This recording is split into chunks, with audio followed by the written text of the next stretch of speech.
오늘 말씀을 준비하면서 참 마음이 많이 무거웠습니다. 그리고 고민이 많이 됐습니다. 오늘 말씀을 어떻게 설교로 풀어내야 할까? 오늘 말씀을 보면 우리가 알고 있던 욥이라는 인물과 전혀 다른 그런 모습이 나타나기 때문에 조금 당황스럽기도 합니다. 오늘 본문 말씀에서 욥은 자신의 마음에 품고 있던 생각들을 쏟아내고 있습니다. 그 생각이란 자신이 태어난 날을 저주하고 있는 내용이었습니다. 이러한 욥의 모습은 시련 앞에서도 믿음을 견지했던 이전에 굳건했던 그러한 모습과는 많이 달라 보입니다. 오히려 사실 이 말씀을 보면 볼수록 만약에 욥이 우리가 생각했던 그러한 모습처럼 절대로 흔들리지 않고 끝까지 하나님을 붙잡고 있는 이런 것쯤이야 하면서 잘 견뎌냈다면 사실 저는 은혜가 되지 않았을 것 같아요. 오늘 말씀에서 이러한 욥의 모습은 사실 우리의 모습도 이러하기 때문입니다. 아주 작은 거에도 우리는 하나님께 하나님 왜 이러십니까? 하나님 이렇게 좀 해주시면 안 됐나요? 하면서 우리도 하나님께 불평을 할 때가 있고 나의 지금 처한 상황이 너무나도 어려워서 그 상황에 대하여 원망할 때가 간간히 있기 때문입니다.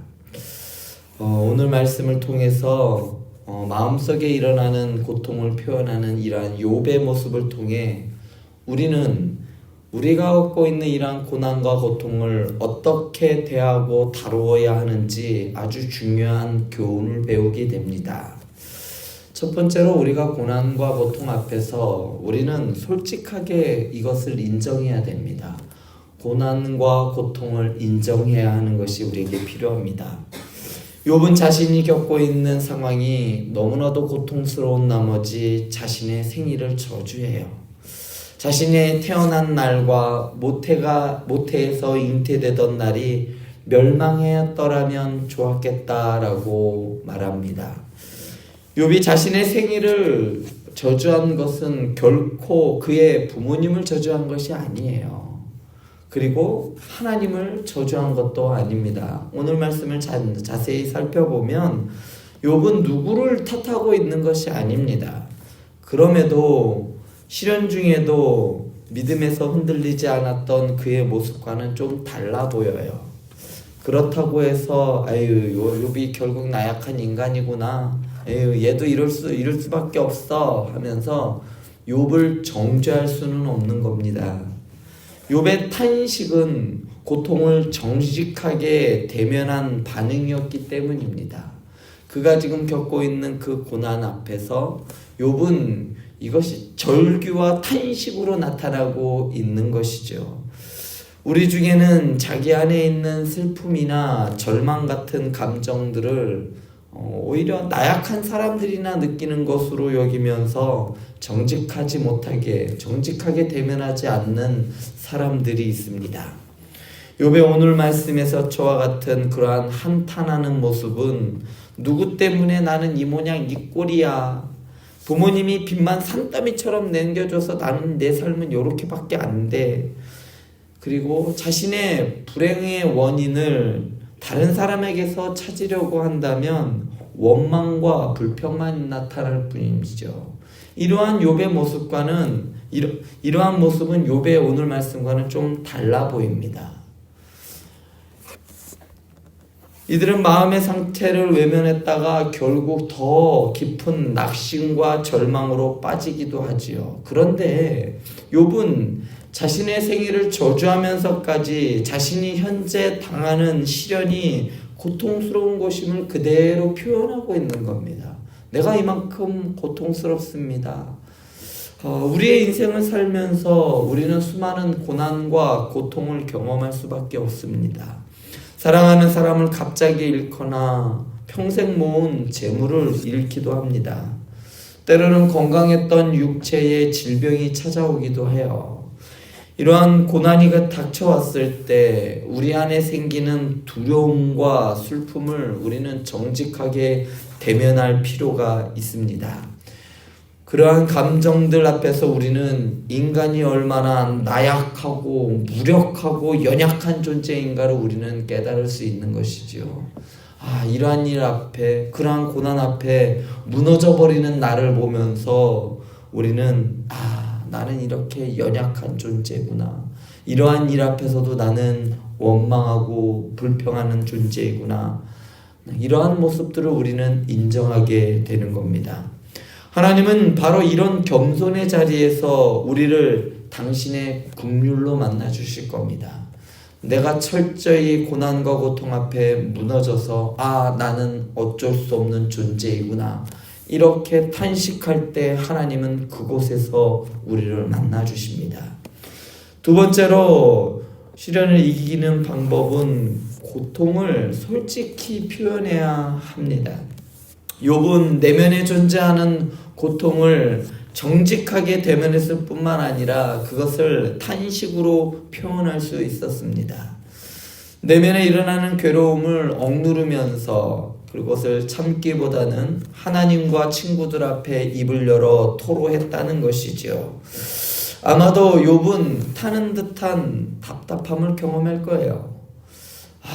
정말 답답한 그러한 삶이었겠죠. 그리고 그 괴로움을 견디지 못하고 탄식했던 것입니다.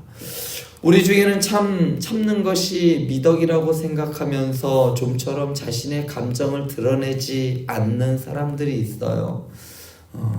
좀 다쳤을 때든지 다른 사람한테 좀 내가 일이 잘 안 풀려서 경제적으로 어려움이 닥치면 사람들과 인연을 끊는 사람들이 있습니다. 또 다른 사람들의 반응을 지나치게 의식한 나머지 표현하기를 어려워하는 사람들도 있습니다. 특별히 우리 교회 다니는 사람들, 그리스도인들 중에서 고난을 하나님의 심판이라고 여겨서 다른 사람들에게 정죄당하는 것을 두려워해서 자기 일을 숨기는 일들이 종종 있어요. 그러나 하나님의 사람 예레미야의 애가를 한번 생각해 보시기 바랍니다. 그는 조국에 임할 하나님의 심판 소식을 접하고 절망과 낙심 그리고 엄청난 고통에 빠졌어요. 그는 자신의 고통을 솔직하게 표현하는데 예레미야 20장 18절을 보면 어찌하여 내가 태에서 나와서 고생과 슬픔을 보며 나의 날을 부끄러움으로 보내는고 하니라. 예레미야 역시 자신이 태어난 일을 저주하면서 자신이 태어났기 때문에 이러한 고난과 고통을, 이러한 슬픔을 보면서 인생을 부끄럽게 보내고 있다라고 탄식했습니다. 사실 오늘 말씀을 자세히 살펴보면 욥은 자신에게 찾아온 고난과 고통을 저주하지 않았어요. 하나님께 이러한 고난이 없게, 이러한 고난과 고통이 찾아오기 바로 전으로 돌려달라고 하지 않았습니다. 사실 욥은 이전까지, 오늘 말씀, 그러니까 욥기서가 시작하기 전까지 욥의 삶은 너무나도 풍요로웠고 너무나도 평탄한 삶을 살아왔어요. 그랬으면 고난이 찾아왔을 때 하나님 요것만 좀 없애주세요. 이전까지만 좀 돌아가게 해주세요. 나의 평탄한 삶 살게 해주세요 라고 했을 법도 한데 욥은 자신의 존재를 부정함으로 이 땅에 보내신 하나님께 절규하고 있는 겁니다.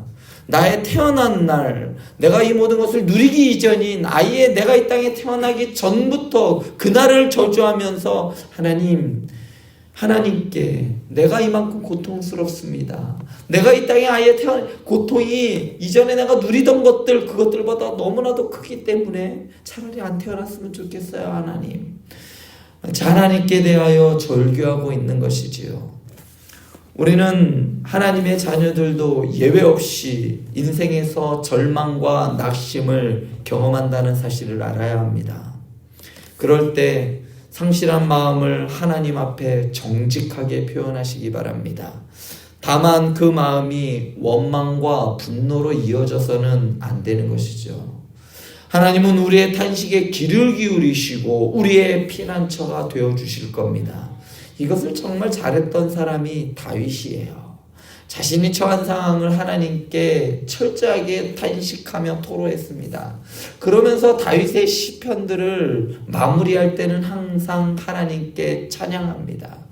지금 있는 상황은 여전히 고난과 고통 가운데 있고 여전히 죽음이 자기를 엄습하고 있는 그러한 상황 가운데서도 전혀 변하지 않는 그러한 상황 속에서도 하나님께서 이 모든 것들을 나에게서 건져주실 것이라는 그 믿음으로 마지막을 장식했다는 것이 중요한 겁니다. 우리도 고난과 고통 앞에 우리도 절규하며 탄식할 수 있습니다. 그러나 그냥 두시지 않으셔요. 하나님은 그곳에서 건져내시는 분이시고 우리와 함께 하시는 분이심을 기억하시기 바랍니다.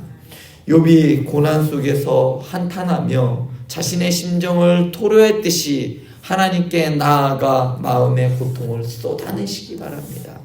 오늘 아침에 그런 시간이 되었으면 좋겠어요.